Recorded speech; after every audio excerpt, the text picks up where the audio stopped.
Today's inspection is being conducted as a part of a consumer complaint that we received early this morning, and I was dispatched out to this area to answer that complaint. Okay. So typically, you approach. Is there a sequence you approach different pumps, or do you start from the back and you started No. here?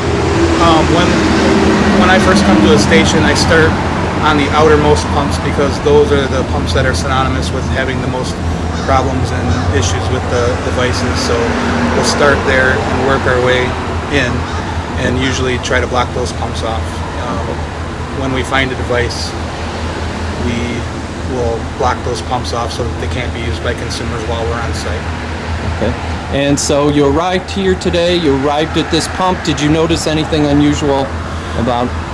The first thing I noticed was that there was no security seals placed by the owner. Other than that, there is really no telltale sign that a consumer could look for on the outside of the pump. The devices are on the inside. Okay. So we would open up the cabinet to access the card reader. Make sure that that card reader is on there securely, that there's no devices outside.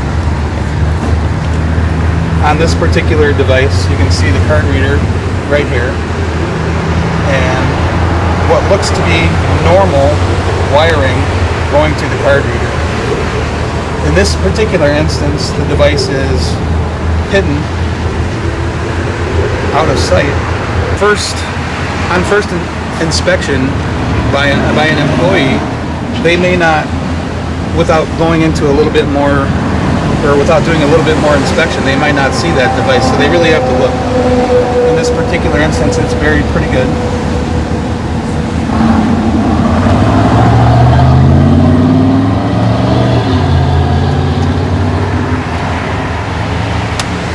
In my experience, it's unusual simply because the people that are doing this are wanting to get in and out as quickly as possible.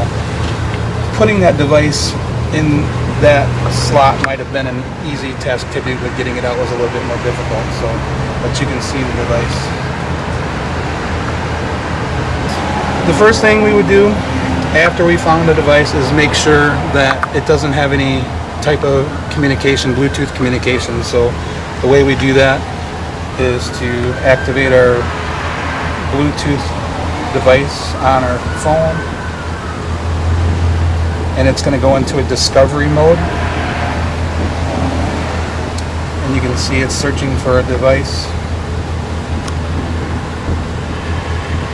and there was no devices found, and it's asking me if I want to try again.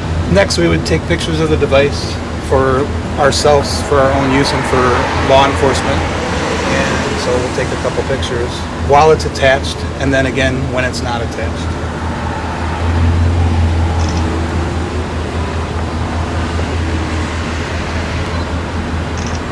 After we've taken photos and made sure that there's no communications, we would secure the device.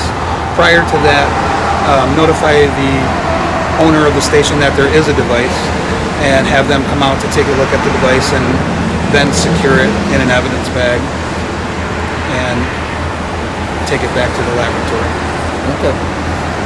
We prepare the evidence bag, and once we detach the device from the pump, we place it into an evidence bag and send it to the laboratory. All right.